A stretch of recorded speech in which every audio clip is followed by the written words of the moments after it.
Face à face, toutes les semaines, tous les dimanches, un invité, son actualité des 7 derniers jours, son avis, ses projets. 3 ans de présidence de Félix Tshisekedi. Pour quel bilan ? Première édition d'une longue série, Face à face. Je reçois ce dimanche 30 janvier le député national Steve Mbikai, président du Front patriotique, président du Parti travailliste. Rendez-vous ce dimanche 30 janvier, 13h, après la grande édition. Rediffusion dimanche, après la grande édition du journal de 19h. Lundi 31 janvier, après le journal de 7h. Président du Front patriotique 2023, président du Parti travailliste, hier FCC, aujourd'hui Union sacrée, un des principaux soutiens, en tout cas fervent soutien du président Félix Tshisekedi, à tel point qu'il annonce déjà qu'il sera candidat en 2023. Monsieur Steve Mbikai, bonjour. Bonjour. Le président Tshisekedi sera candidat en 2023, il vous l'a dit ? Non, écoutez, nous on n'a pas dit qu'il sera candidat. Nous avons souhaité qu'il soit un candidat commun de la majorité pour 2023. Et puis après, il avait annoncé à Lubumbashi qu'il essaiera. Donc nous le soutenons, nous voudrons bien qu'il puisse avoir un deuxième mandat. Vous pensez qu'il peut l'avoir ? Nous pensons qu'il l'aura. Au regard des résultats actuels ? Évidemment. Les résultats qui, selon vous, sont positifs au point où il aura la faveur de tous les Congolais, ou en tout cas d'une majorité des Congolais. Oui, les résultats, il faut en parler, parce que moi, je perçois les choses autrement, pas comme tout le monde le perçoit. Parler, par exemple, aujourd'hui, est-ce que le président a un bon bilan, négatif, positif ou pas, je crois que c'est très prématuré. Je pense qu'on va bien le juger à la fin de son mandat. Prématuré, mais on peut déjà avoir une petite idée de ce que ça peut être. Aujourd'hui, si on ne réussit pas à faire quelque chose au 3/5 du mandat, est-ce qu'on peut se poser la question ? On a fait quelque chose. On est au 3/5 du mandat. Même beaucoup de choses ont été faites. Hein. Il y a eu quand même des réalisations qui sont faites, même si ça n'a pas été très bien communiqué. Mais malheureusement, ce sont des gouttes d'eau dans un océan de misère. C'est difficile de percevoir ça, étant donné que la misère est très très grande. Alors, tout ce que l'on fait ne tient pas, parce que aujourd'hui, en Afrique, il n'y a aucun bon président. Même au Congo, on avait Mobutu, c'était le diable. Tout le monde disait, écoute, après lui, même un fou, on va voter pour lui. Mouzé est arrivé. Quelques temps après, les gens étaient mécontents. D'ailleurs, quand il est mort, il y en a qui avaient jubilé. Il y a eu Jikaka. Mais beaucoup plus ont pleuré pour Laurent Désiré Kabila à sa mort. Ils ont pleuré, on est africains. Hein. Quand quelqu'un est mort, on le pleure toujours. Il y a eu Jikaka. Que vous avez soutenu. Oui, bien sûr. Que vous avez soutenu. Écoutez, vous aurez voulu voir faire un troisième mandat. Il faut nuancer. Non, il faut nuancer. Avec Jikaka, on s'est rencontrés au dialogue. Donc, nous ne sommes pas les gens qui étaient recrutés pour le PPRD ou alors pour sa majorité, mais après le dialogue, on a fait chemin ensemble. Donc, il faut nuancer ça. Alors, vous n'avez pas fait chemin ensemble, vous avez fait plus que faire chemin ensemble. Il ne s'est pas présenté sous la bannière, en tout cas son candidat ne s'est pas présenté sous la bannière PPRD, mais s'est présenté sous la même bannière que vous. C'est plus que faire du chemin ensemble, c'est faire des projets ensemble. C'est vrai. Alors, ce que je veux dire, avec Jikaka, on a crié que c'était vraiment le diable. Il devait partir. Il est parti. Et on a maintenant Fati aujourd'hui. Il y en a qui passent tous les jours leur temps à dire qu'il n'a rien fait. Il est mauvais. Il doit partir. Ça sera ainsi continuellement. Pourquoi ? Je vais expliquer pourquoi. En Afrique, il n'y a aucun président qu'on va dire qu'il est bon. Jerry Rawlings au Ghana. Paul Kagame, disent certains au Rwanda. Disent certains. Vous savez, hein, les gens sont souvent victimes de la propagande. Allez à Goma, vous verrez combien il y a de jeunes Rwandais qui viennent à Goma travailler pour $50 et qui se plaignent. Combien de filles rwandaises qui se postulent à Goma. Donc, pourquoi en Afrique, on n'aura jamais un président adulé ? On voudra qu'il y ait un ange. Et même s'il y a un ange qui arrive, on va attendre Jésus qui vient lui-même. Pourquoi ? Le problème est plus profond que ça. Ça ne dépend pas d'un seul président. C'est un problème global en Afrique. Vous savez, aujourd'hui, les gens pleurent, il n'y a pas de courant, il n'y a pas de cité. Et même quand on va envoyer le courant, l'eau, il faut payer ça. Mais on a combien de chômeurs ? Chaque année, on produit combien d'universitaires qui sont tous des chômeurs. Or, la richesse est distribuée à travers les emplois. Et ces emplois, on le crée comment ? D'autant plus que nous avons une économie sévertie. Nous sommes un champ pour l'Occident. On vient puiser toutes les matières d'état brut qui vont à l'extérieur.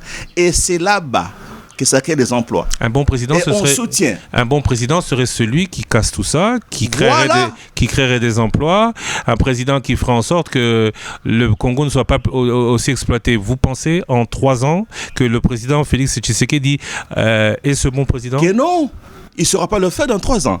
C'est un combat pour toute l'Afrique. Vous savez, Kadhafi l'avait bien compris. Il a lancé des idées, et bien, on l'a tué. Parce qu'on veut toujours que nous restions aussi dépendants comme aujourd'hui. Vous comprenez? Quand on prend notre cuivre, notre bois, le diamant, de l'or, et vous voyez à quel point le blanc était vraiment mauvais, impérialiste. Quand on exploite le cuivre au Katanga, au lieu de pouvoir le transformer à moindre coût, en créant une usine à côté pour transformer ça, mais on crée des entreprises qui vont trop loin en Europe pour le faire. C'est pour soutenir leur économie. Le Rwanda, on parlait du Rwanda. Le Rwanda vient de construire une usine de purification d'or. De coltan. Et d'or aussi. Pourquoi ça ne s'est pas fait au Congo? Est-ce que le président Tshisekedi, par des initiatives qu'il appuierait en République démocratique du Congo, n'aurait pas raté le coche en ne réussissant pas à créer des emplois que les pays voisins arrivent à créer du fait des produits locaux? Ce n'est pas dans 3 ans. Nous allons le faire. Pourquoi nous disons qu'il faut créer notre mandat? Parce que d'abord 5 ans, c'est trop peu en Afrique, de mandat. Je vais même lancer un débat, on va y revenir. Mais je vais là finir avec mon idée. Ouais, quand nous exportons, par exemple, du bois, on nous envoie le meuble aussi à très cher, on achète. C'est-à-dire, nous soutenons l'économie occidentale. Vous comprenez? Alors, tant qu'on sera dépendant en Afrique, ça ne marchera pas. On peut mettre un ange dans les mêmes conditions, il sera haï. Toujours, on dit que le premier était mieux que celui-ci. Que non. Moi, je crois qu'avec le président Fachi, il a tellement la bonne volonté que ça va bouger. Vous savez, quand on prend le pouvoir, il faut prendre le temps pour s'acclimater au pouvoir. Je crois qu'il a pris son temps pour s'acclimater, les 2 ans. D'abord, il a imprimé sa marque politiquement. Vous savez qu'au départ, tout ce qu'il y a eu comme agitation, comme conflit, aujourd'hui, il a réussi à imprimer sa marque. Du président pantin, du président nommé, du président qui n'a pas de pouvoir, ce discours est terminé. Aujourd'hui, dans la tête du Congolais, c'est un président plein. C'est un succès qu'il a fait, côté politique. Vous comprenez? Sur le plan diplomatique. Aussi, il y a eu des exploits. Il a arrangé les relations avec la Belgique, avec l'Europe. C'est déjà bon. Il est en train de planter les décors. Et nous pensons que le 2 ans qui reste, avec ce qu'on a lancé comme programme de 145 territoires, je suis content parce que ça va créer des emplois dans les territoires notamment. Vous savez, tant qu'il n'y a pas d'emploi, rien ne marchera. Mais c'est comme ça que amener 10 millions de dollars dans 145 territoires pour reconstruire les infrastructures créera des emplois? Absolument. À part de ceux qui vont construire à un moment donné. Bien sûr, ça va créer quand même des emplois à l'intérieur. Du fait de la construction des infrastructures. Notamment. Parce que quand les jeunes gens de l'intérieur veulent venir à Kinshasa pour travailler, mais quand des gens on peut faire des activités dans leur milieu où ils sont, ça peut leur créer un peu d'emploi. Alors vous comprendrez que, Christian, dans ces conditions, il faut que l'Afrique se réveille. Vous voyez, en Afrique de l'Ouest, ils ont eu l'idée de pouvoir se débarrasser du franc CFA. Les coups d'État ont commencé.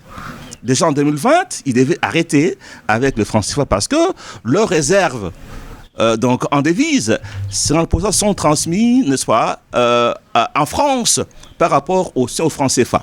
Voilà que parce qu'ils veulent s'émanciper, les coups d'État ont commencé. Tout comme on a tué Kadhafi aussi.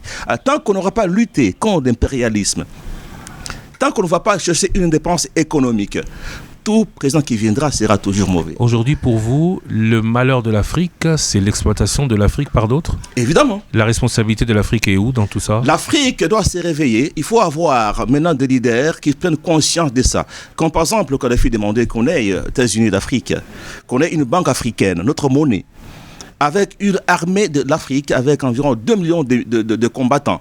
Voilà les idées qu'il faut soutenir. Mais comment le faire? Tant qu'il y aura d'autres qui vont toujours dépendre, n'est-ce pas, d'Occident, ça ne marchera pas. Et c'est comme ça qu'on peut libérer l'Afrique. Parce qu'aujourd'hui, l'Afrique est toujours colonisée, toujours dépendante. C'est ça le débat que l'on doit faire en tant qu'intellectuel. Pas les petits débats d'un genre on n'a pas donné l'impiodie, Chinchard, on n'a pas donné... pas ce genre de débat. Il faut voir plus loin. Mais en attendant, il faut avoir des équipes, une bonne équipe qui accompagne le chef de l'État. On va y arriver. À ce point de vue, il y a aussi une carence. On va y arriver à cet entourage que vous fustigez. Alors, ma première question, c'était, vous dites qu'il a sous-entendu à Lubumbashi qu'il serait candidat. Qu'est-ce qui vous fait dire que le président Tshisekedi sera candidat en 2023 pour réaliser tout ce que vous dites? Est-ce qu'il ne serait pas, comme l'a dit récemment le pasteur Ekofo, un président de transition, essayer de... On le voit notamment avec les plus grandes réalisations du président Tshisekedi aujourd'hui, autour desquelles tout le monde semble d'accord, c'est notamment la moralisation avec l'IGF et autres. Est-ce que Félix Tshisekedi ne serait pas un président de transition? Non, là c'est la divination. D'ailleurs, je réagis à ces propos du pasteur. Non pas des révélations, dire qu'il est Jean-Baptiste, il n'y a pas Jean-Baptiste en politique, ni d'Élie, il n'y a pas de Messie non plus. Ça sent un peu, à mon avis, c'était un peu déplacé. C'est pas convaincant du tout. Ce que je sais moi est que nous allons absolument faire les 2 mandats. Mais il faut qu'on puisse exploiter les bonnes idées que nous lançons, nous, par exemple. Comme je dis, la démocratie, la politique coûte trop cher que le développement dans notre pays, dans nos pays. D'abord, avec ce quinquennat, tous les 5 ans, il faut faire des élections qui vous coûtent environ 1,2 milliard affecté, n'est-ce pas? Ça, c'était avant la machine, avant le vote électronique. C'est un exemple, ok. Mais vous savez qu'une entreprise comme ex-Onatra a besoin de 200 millions pour se relancer.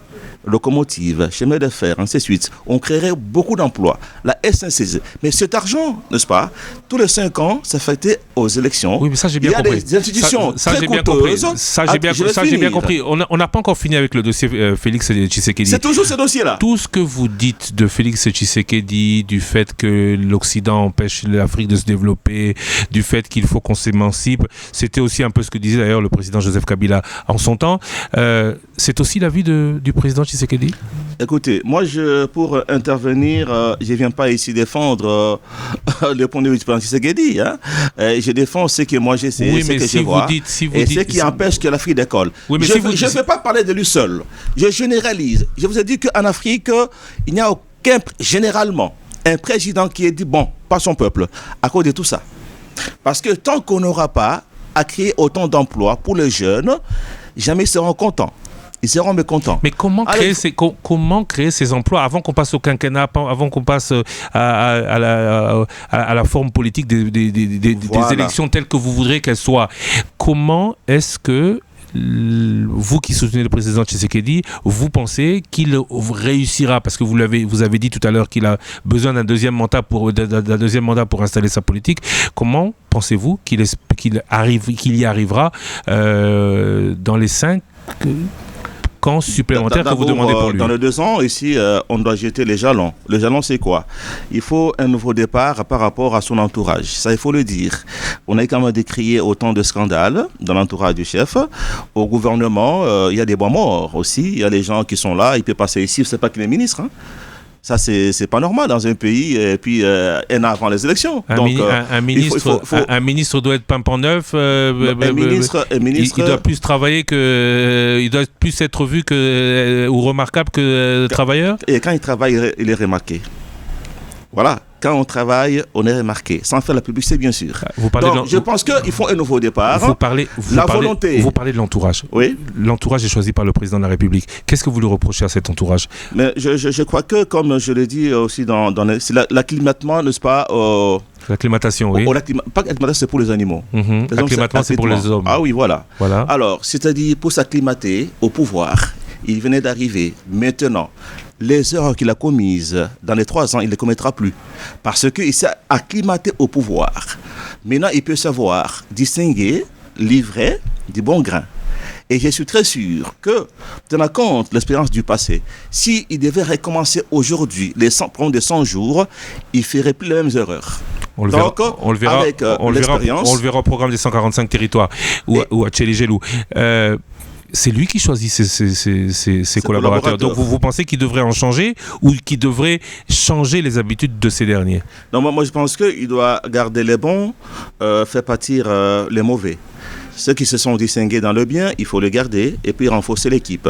Même aussi au niveau du gouvernement et tout ça, et puis partir. Par rapport au programme de 145 jours, je voudrais qu'on mette à contribution les athées et puis les gouverneurs. Que ces gens signent un contrat de performance avec le gouvernement central et que les ministres ne soient pas eux qui sont en train de piloter ces programmes-là. Le pouvoir central peut superviser, mais moi je pense qu'il faut laisser l'exécution, n'est-ce pas, au niveau de la base. Je parlais du coût de la démocratie et de la politique qui doit arriver à la fin. Vous savez que nous avons proposé, par exemple, qu'on puisse supprimer l'institution budgétivore, telles que les assemblées provinciales. Ça produit absolument rien et ça coûte très cher. Tels que le Conseil économique et social, tels que le Sénat. Il y en a plein qui vous font dépenser environ 200-300 millions par an. Et cet argent, s'il est injecté dans le secteur productif, on va créer les emplois et l'argent sera restitué, n'est-ce pas, à notre population. Ce sont les choses qu'il faut faire. Il faudrait arriver à faire en sorte que la politique consomme moins que le secteur productif. Et ça, c'est notre proposition. Et nous avons déjà, comme vous le savez, initié une pétition qui a recueilli 113 000 signatures qu'on a envoyées à l'Assemblée nationale. On attend qu'on en débatte pour pouvoir nous permettre à ce qu'au second mandat, on ait assez de moyens, n'est-ce pas, pour s'occuper du succès de la population. Diminuer les trains de vie de l'État. Au quinquennat, vous privilégiez le septennat. Pourquoi ? On ne peut pas bien jeter les jalons, on ne peut pas réussir quoi que ce soit, marquer son empreinte en 5 ans ? Non, on peut le faire. On peut marquer son empreinte dans les 5 ans. La première raison est financière. Comme j'ai dit, que la démocratie est plus coûteuse que le développement. Mais elle est nécessaire. Elle est nécessaire, mais il faut comment dirais-je, doser. Tous les 5 ans, on va dépenser $1 milliard, par exemple, pour les élections. Okay, non, moi, je pense qu'on peut le faire 2 fois tous les 14 ans. Et moi, je plaide pour qu'on fasse un débat sur l'opportunité de retourner au septennat. Parce que dans les années 90, on a fait du copier-coller. Par mimétisme, on a pris en France 5 ans, on met sur 5 ans chez nous. Le pays est délabré, comme qui dirait Mboka Yekoufa, quand on dit le président. Parce qu'il a constaté quand il a voyagé, hein, donc, dans le pays. Le pays est tellement délabré que 5 ans, à mon avis, c'est trop peu. Comme je dis, et quand le président arrive, il faut 1 an, 2 ans pour s'acclimater et puis commencer à travailler dans 3 ans. Moi, je crois qu'il faut donner assez du temps. Certains disent, oui, pour bien développer le pays, il faut agir sur le long terme. Vous êtes d'accord avec cela ? Bien sûr. Quinquennat, c'est 5 ans. Septennat, c'est 7 ans. Renouvelable une fois, ce serait 14 ans. Vous plaidez pour l'allongement quasiment de moitié du mandat du président. En Afrique. Moi, je vois les choses de façon globale. Hein, et je ne vais pas me limiter. Parce que en Afrique, tout le peuple souffre. Vous savez, sur 47 pays les plus pauvres du monde, 33 sont africains. Parce que les Blancs, comme vous disiez tout à l'heure, les empêchent de se développer, ou parce que les présidents sont passés... Le système que nous avons hérité de la colonisation ne peut pas nous faire développer. Nous devons nous battre pour le changer. Alors, partout en Afrique, c'est la misère. Les gens souffrent. Donc, c'est comme ça que, tout le temps, on veut que le président change. Et quand le nouveau arrive, eh ben, il est toujours mauvais. Comme notre chef de l'État aujourd'hui. Tout le monde est d'avis qu'il a vraiment une très bonne volonté de bien faire les choses. La bonne volonté suffit. Et puis, il l'a manifesté par rapport au fait que... La bonne volonté suffit. On a injecté autant de capitaux, n'est-ce pas, dans le social. Est-ce que la bonne volonté suffit ? Non, il faut compléter aussi avec le savoir-faire. Il y a beaucoup de paramètres. OK ? Mais comme je dis, sa bonne volonté a été trahie par son entourage. Quand, par exemple, vous jetez l'argent dans les 100 jours et que c'est détourné, vous envoyez chez les jaloux et ça ne marche pas. Donc, le président a montré une bonne volonté de bien faire, mais il y a eu quand même un couac dans l'entourage. Et nous pensons qu'avec l'expérience, il va corriger ça. Il va se choisir des gens, ce n'est pas de nouveaux critères. Je pense qu'au départ, il a préféré prendre les compagnons de la Révolution, ce qui est bon. Mais il s'est quand même rendu compte que parmi eux, il y avait des très mauvais. Et maintenant, il peut savoir comment il fera sa symbiose pour avoir un entourage qui va l'accompagner pour les 2 ans. on jette les jalons, et puis en 2023, on a les 5 ans, qu'en 2028, je pense qu'on fera de très bonnes choses. Et en 2023, on passe de 5 à 7 jusqu'en 2030, et en 2030, on dit, comme le précédent mandat était de 5 ans, et que maintenant, c'est le premier mandat de 7 ans, est un mandat qui est... C'est pas caricature, ça a été... Vous caricaturez. C'est le cas de la Côte d'Ivoire et du Sénégal. Non, je crois que l'alternance, il doit être de mise. Nous faisons le mandat jusqu'en 2028 et puis on doit partir. Et aussi, vous savez... on passe au septennat quand ? Non, ça c'est un point de vue. Je lance un débat. Oui, mais votre point de vue, on passe au septennat quand ? Donc, quand l'axe politique le voudrait, aujourd'hui. Parce que si c'est aujourd'hui, c'est pas 2028, c'est 2030. C'est ce que moi j'ai dit. Le débat est lancé. Si la majorité, l'axe politique estime que c'est une bonne idée, on va apprécier quand est-ce qu'on pourra commencer. Mais la bonne idée pourrait aussi être ne plus limiter les mandats. Si un président est bon, il peut être bon et servir le peuple sans alternance possible. Christian, tout ça c'est un débat. Est-ce qu'on ne doit pas laisser au peuple le droit de trancher ? Parce que ce qu'il faut faire, c'est avoir des élections très transparentes et démocratiques. Ici, il y a un débat qui doit être à la CENI. Pour nous, ça, c'est un faux débat. Il faut seulement faire en sorte que l'élection soit transparente, même si votre femme est présidente de la CENI, que vous ne trichez pas. Comme on le fait ailleurs. C'est possible. Le même jour. C'est possible. C'est possible. C'est possible au Congo. Ça peut se faire. Vous pensez que la coalition Lamuka qui ne veut pas de Denis Kadima n'aurait pas... Le Congo n'aurait pas à gagner à je pense que... Oui, mais ce débat-là est vraiment rétrograde. Hein. Pourquoi ? Je ne le mets jamais. Pourquoi ? Le débat des hommes qui va dans la CENI. Mais le débat il faut se battre comment faire pour empêcher qu'ils trichent. C'est ça le vrai débat. Alors comment ? Parlons-en. Oui. Puisque vous êtes là, le président Tshisekedi est un bon président, il doit être renouvelé encore pour un mandat, c'est ce que vous dites. Le président Tshisekedi donc n'est pas de ceux qui veulent tricher. Le président Tshisekedi n'est pas de ceux... Non. N'est pas de ceux qui voudraient que son deuxième mandat soit entaché par d'éventuelles irrégularités ou d'éventuels soupçons du fait des personnalités à la tête de la CENI. Qu'est-ce que vous conseillez aujourd'hui ? Non, mais ce que moi je conseille est que et le président, et nous, et l'opposition, que nous voyons comment faire pour que quand on va aux élections, le même jour, n'est-ce pas, qu'on connaisse le soir le résultat. Quand on laisse le temps aux gens d'aller compiler, ils ont le temps de tricher, de faire trop de magouilles. Si dans chaque bureau, dès qu'on finit avec les votes, on a compté les votes, chacun a son PV, on envoie directement le résultat à un serveur directement. La machine a voté le vote électronique. La machine a voté le vote électronique. Parce que le soir même, chacun saura qui est passé, comme on le fait ailleurs. Donc, le débat doit être beaucoup plus profond que le débat des personnes. Donc, faisons tout pour que, même si on mettait votre fils à la CENI, que vous n'ayez pas le moyen de tricher. Et c'est ça le bon débat. Vous comprenez ? Et tout le reste que l'on fait là, pour moi, ça ne tient pas. Vous pensez que des élections où il y aura suspicion serait une bonne chose pour la RDC. Suspicion de tricherie. Parce que si on enlève Kadima, on met Ramazani, d'autres gens vont suspecter. Il n'y a personne qui aura le consensus. Depuis qu'on a commencé, depuis Ngoye Mulunda, on a dit il était proche de Kabila, Malou, expert à la présidence.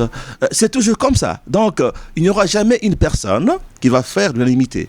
Alors, ce qu'il faut faire, cher ami, c'est que battons-nous pour avoir des élections démocratiques et transparentes, que les gens n'aient pas le moyen. Et d'ailleurs, pour moi, il faut supprimer la CENI. À quoi elle sert ? À rien. Parce qu'après les conférences nationales souveraines, on a cru que quand il y aura des CENI, il y aura transparence, il n'y aura plus de contestation. Mais on va toujours de contestation en contestation.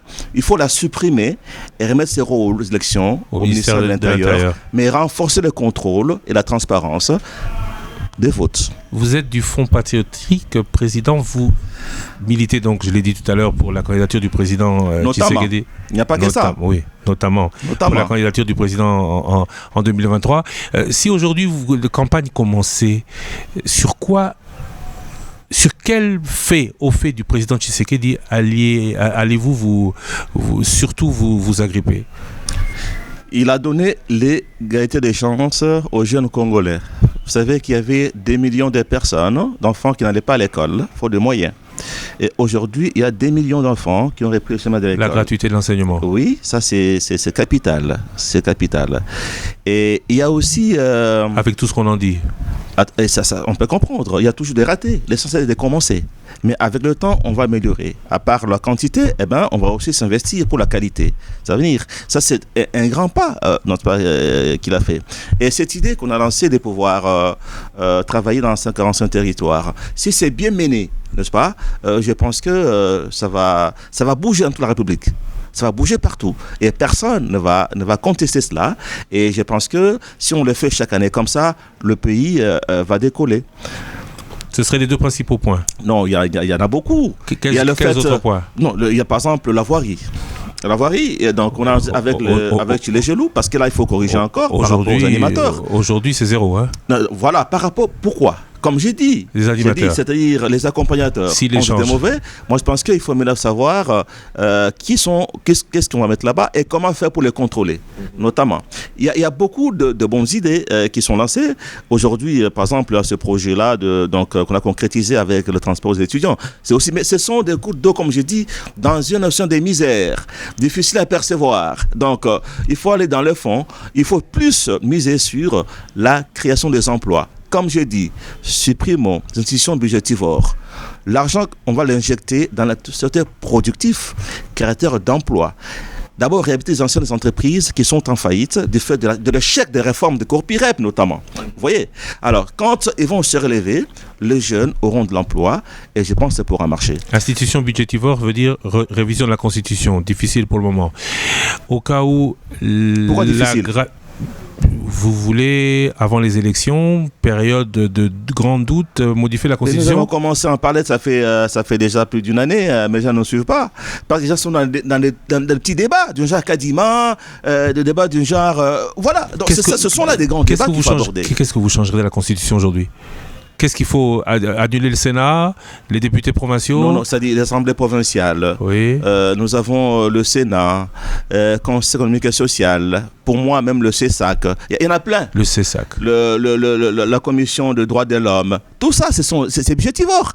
On a fait du copier-coller des autres constitutions, on a ramené ça ici. Et vous pensez ça, il faut attendre quand nous aurons assez de moyens pour prétendre faire autant de dépenses politiques. Et vous pensez modification de la Constitution possible avant 2023? On peut commencer maintenant, tout on peut modifier maintenant, mais pour appliquer après 2023. D'accord. Ça peut arriver. Si la gratuité de l'enseignement continue de boiter, parce qu'elle boite, vous dites que c'est normal, c'est inhérent au fait que ce soit trop récent. Si le 145 territoires ne marche pas... Pourquoi ça ne marchera pas?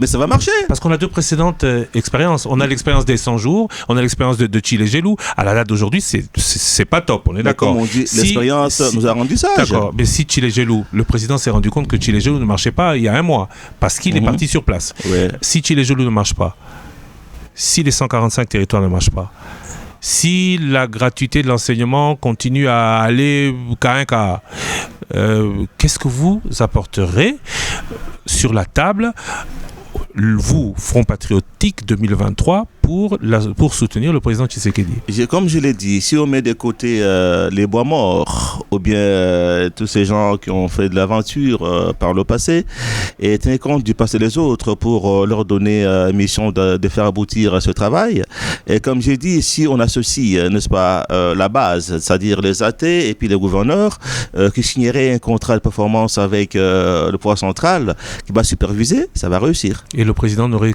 donc, je vous ai posé ces points précis, parce qu'il faut être précis dans le futur soutien au président de la République, le président n'aurait donc que les 145 territoires et la gratuité de l'enseignement. Ça veut dire quoi 100 territoires? C'est beaucoup de choses. Quand on dit 100 territoires, mais c'est beaucoup de choses. Si on fait les routes, si on commence avec les hôpitaux et sur l'agriculture pour moi, il faut mettre l'accent sur l'agriculture et puis les routes de cette agricole pour permettre à ce que comment dire, tout ce qu'on va produire en province, bien dans les territoires, aille en ville pour être consommé. Parce qu'on est trop dépendant de l'extérieur, même pour manger, c'est pas normal. On a la forêt, nous avons la terre, mais on est dépendant. Mais si on investit davantage dans l'agriculture et dans les routes de cette agricole, ça va marcher. Et comme je l'ai dit, si seulement ici, on associe aussi, n'est-ce pas, la base, les athées avec leur communauté, les chefs des secteurs, sous la supervision du pouvoir central, ça marchera. Et ça sera beaucoup de ce qu'on aura fait. L'IGF ne fera pas partie de votre... L'IGF, bien sûr. L'IGF doit intensifier. Heureusement, tu m'as rappelé, parce que je l'avais parlé par le passé. Ça ne sautait pas... J'ai parlé du contrôle. Quand on dit contrôle, l'IGF est incluse. Donc, avec sa patrouille financière, si elle est vraiment multipliée, mais surtout aussi avec la justice. Vous savez, la justice, ça c'est un problème. Parce que tant qu'on n'aura pas combattu la corruption, rien ne marchera. Et pourtant, la corruption est vraiment assise dans la justice. Et c'est ça aussi un grand problème.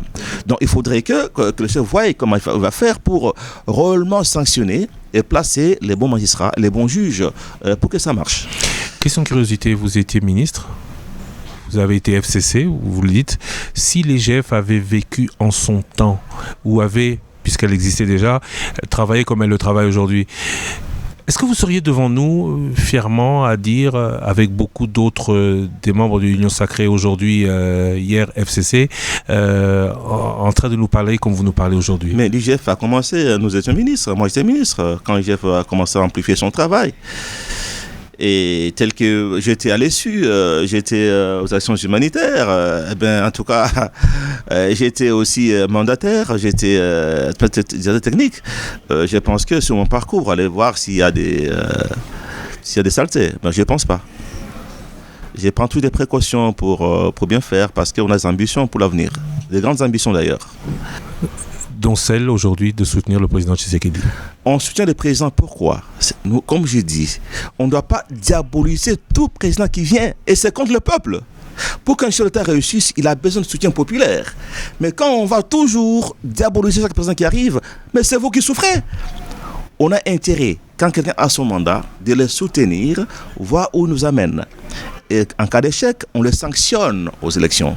Mais ici, c'est tout le jour dans la presse, dans les médias sociaux, insulter les chefs de l'État, insulter les présidents, les dirigeants. Mais c'est pas normal, là. Il faut que la culture change.